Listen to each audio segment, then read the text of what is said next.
Here we are, we're back. The vacation's over, man. Over. It sucks. So, back at the house. I haven't been home 45 minutes, unloaded the Suburban, back to work.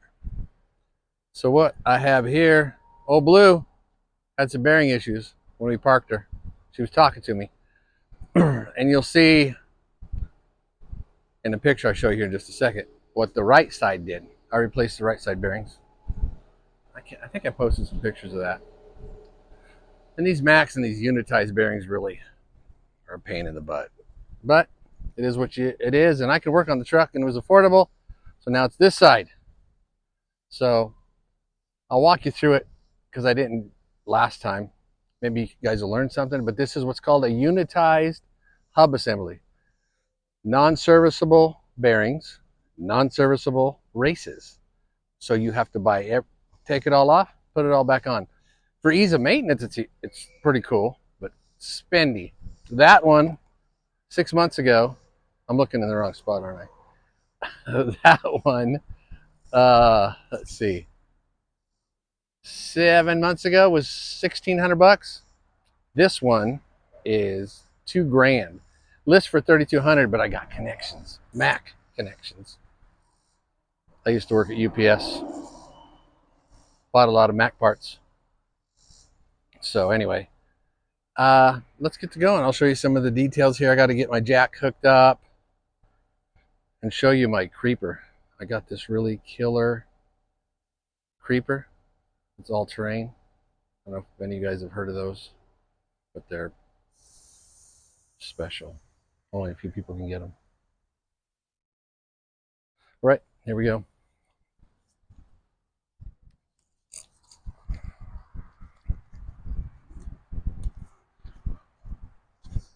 Oh.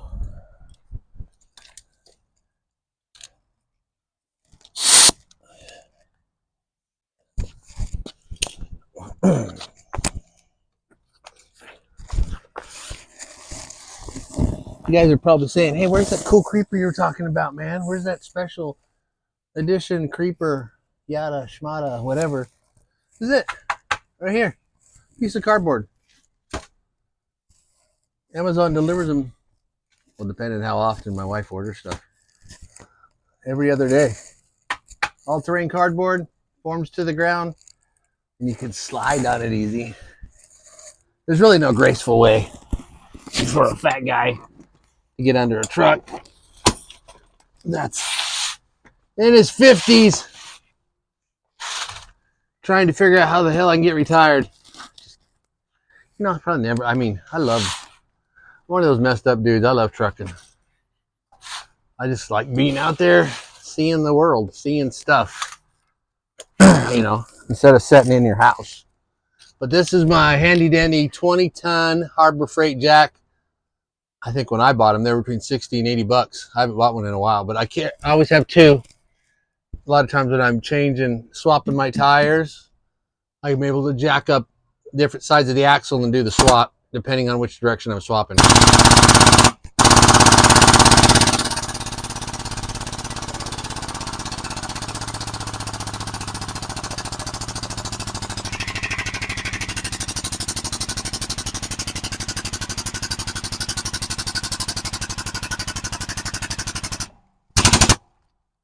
There you go. This is a newer one, so it'll hold it. But I got 20-ton jack stands too. So push comes to shove, I'll put them underneath. But next, got to take the hubcap off so I can get in there and get that tire off.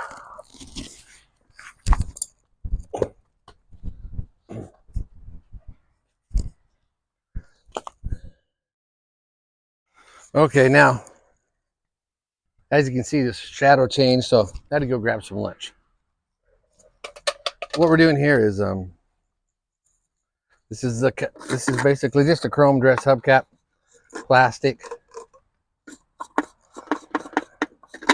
and it has threads inside, and it screws on the studs.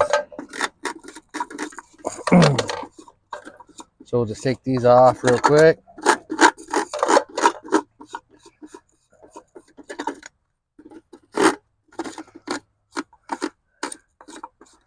Now there's different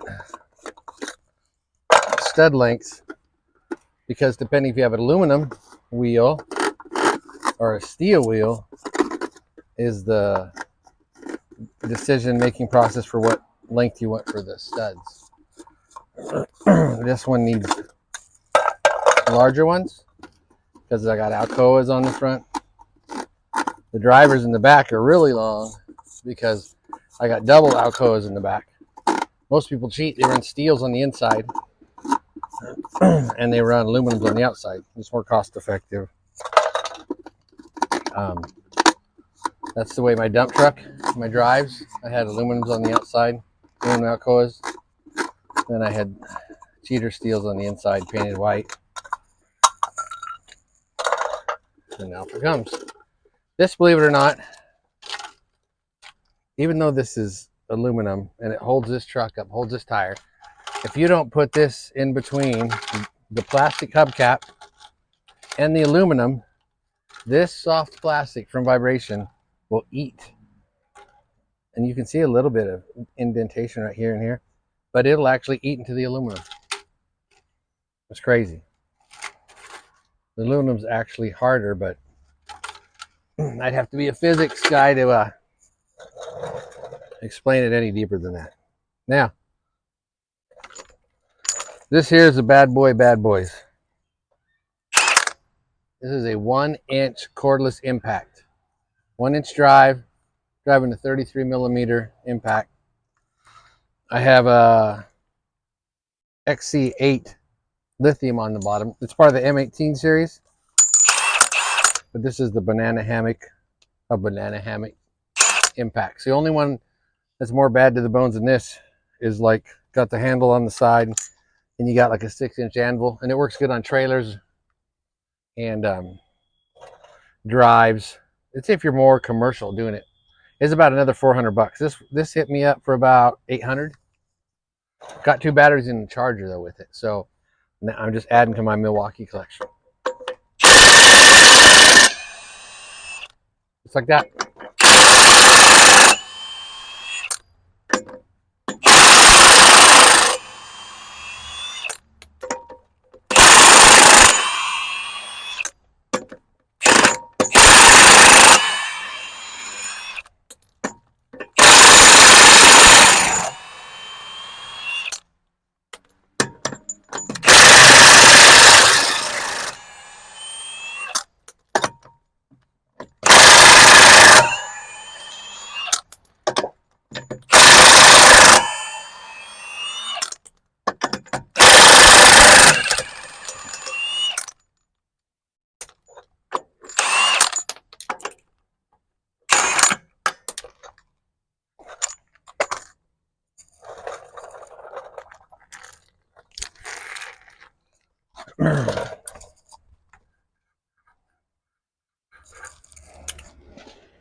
So now what I'm gonna go get a 3/4 and a 5/16. I'm gonna back off the slack adjuster. This drum won't come off unless I collapse the brake shoes.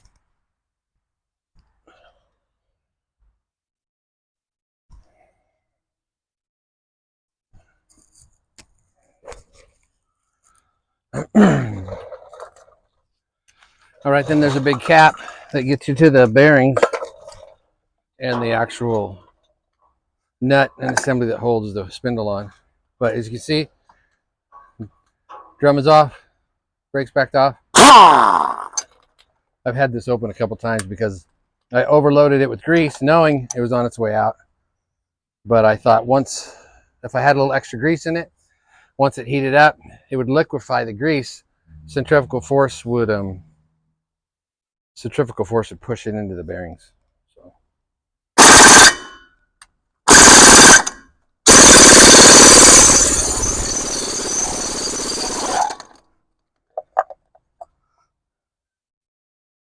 See? Mess. It's a mess. So okay, down in here, there's a nut same size as that. But what I'm going to have to do, I think I have some lock rings. There's a washer with ears on it. It's in the middle. And what you do is you'll find the spot and it's tight. You'll bend them down and it'll never back off. So that I'm going to clean the grease out of this and we're going to get this thing off here.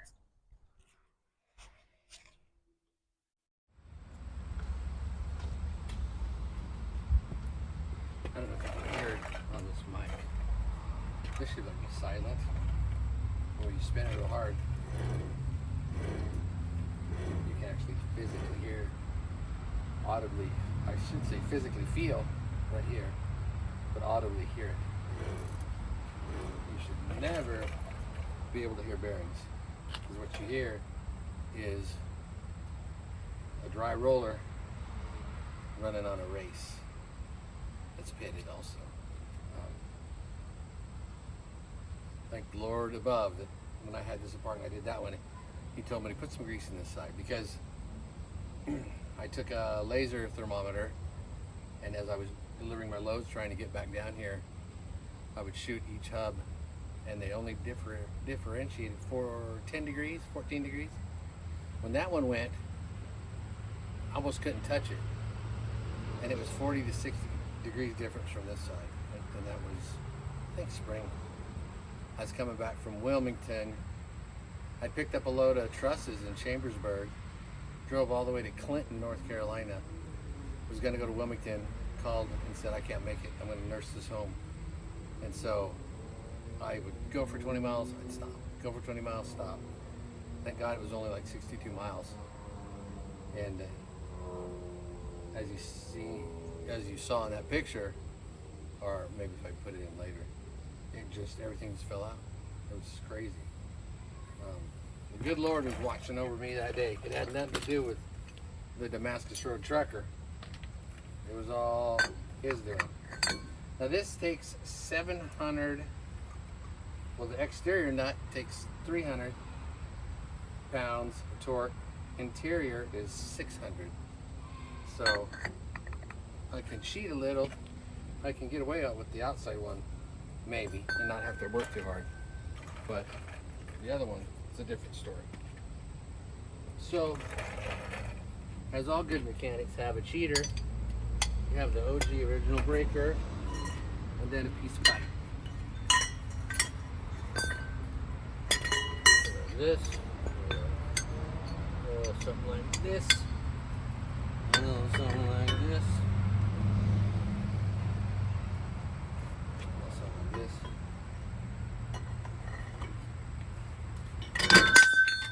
Hope it doesn't fall off. Oh, was that loose? Check that out. Well, it's good in one respect. But why was it outer?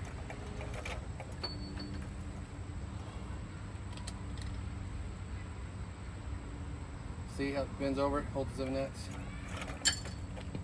Now the big pop on the inside. You can't see it from here, but you can see where the grease has gotten hot and liquefied in between those two nuts. Maybe, just maybe, we can get away with single cheat and not a doubler. As you can see, these are very professional tools I have here. Like my custom all-terrain creeper. This is my custom JRT 01. Should have a number. CB cheater bar.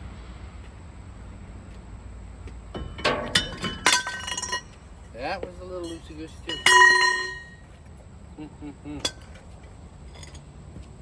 Good, but no good.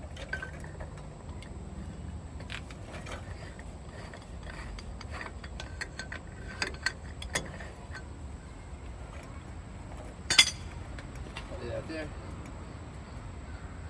Do that there.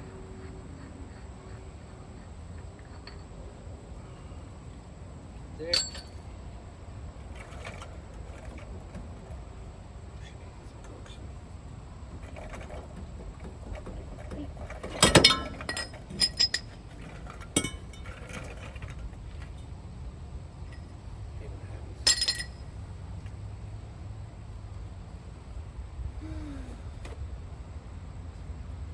Got dogs, and you want to make a mess.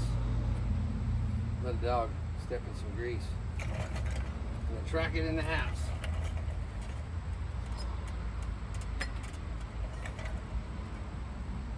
Or any kind of animal, really. One animal lover.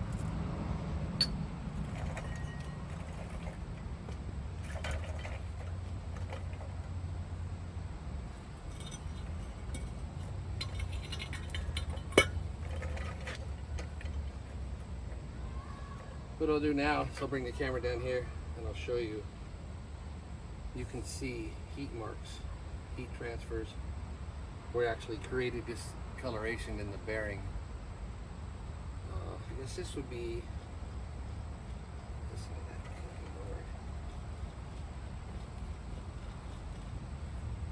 I was 100, 200 miles away from a nightmare. That's what I was. Praise the Lord. Give him all the glory. He's on my shoulder every day, keeping me safe. And trying my best to see if I can help somebody else out. Keep them safe. Like the fire truck. I got to be the fireman with my fire extinguishers. Crazy stuff. Alright, here we are. Let me get my Alright, you can see in different places like this. See right up in there? Especially right here. This, right through here. Hot, hot, hot. This thing has gotten so hot when I put my screwdriver on it just like that, it's magnetized.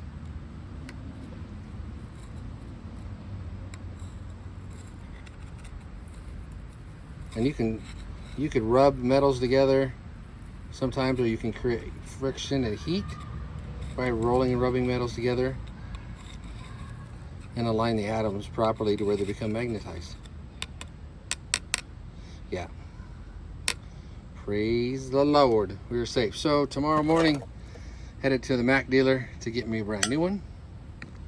And I'll probably, we'll go from there.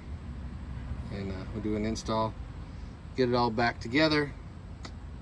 Maybe see if we can salvage this week. I had too much fun in Florida.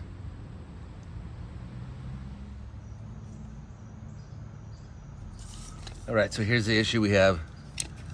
Stud length.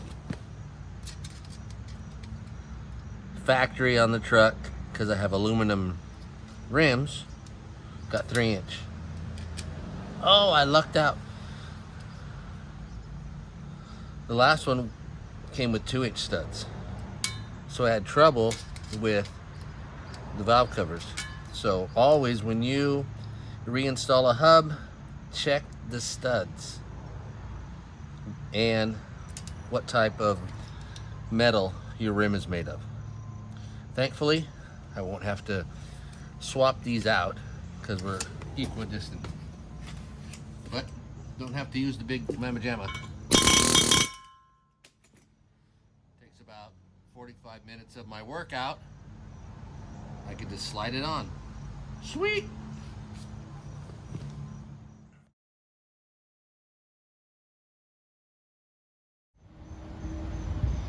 Well, it's back together. Now just got to put the brake drum on it and the cap. As you see right there, the interior is torque between 500 and 700 pounds. And the exterior is 200 to 300.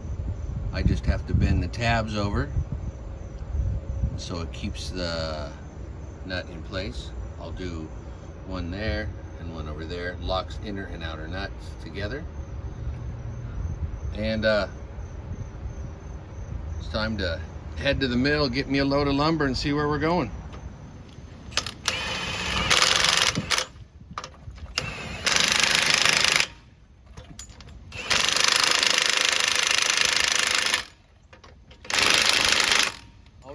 outside when you put the rim back on to square it, because it's what's called a hub pilot. Then you can just start go around back and forth.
Back in reverse.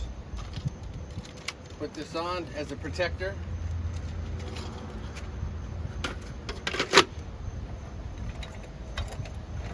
Because like I said, that plastic will actually put grooves in the aluminum. Crazy.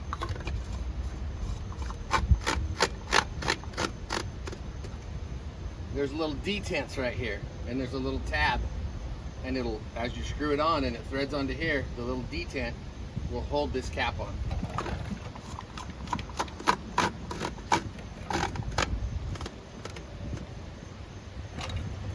And I won't bore you with the rest, but then I use this little tool. You can actually put a screwdriver in there, extra torque, extra tight, extra tight. Then I won't bore you with putting on the rest. But that's how we roll here with the Damascus Road Trucker. And until next time, we're heaven bound and hammer down, brother.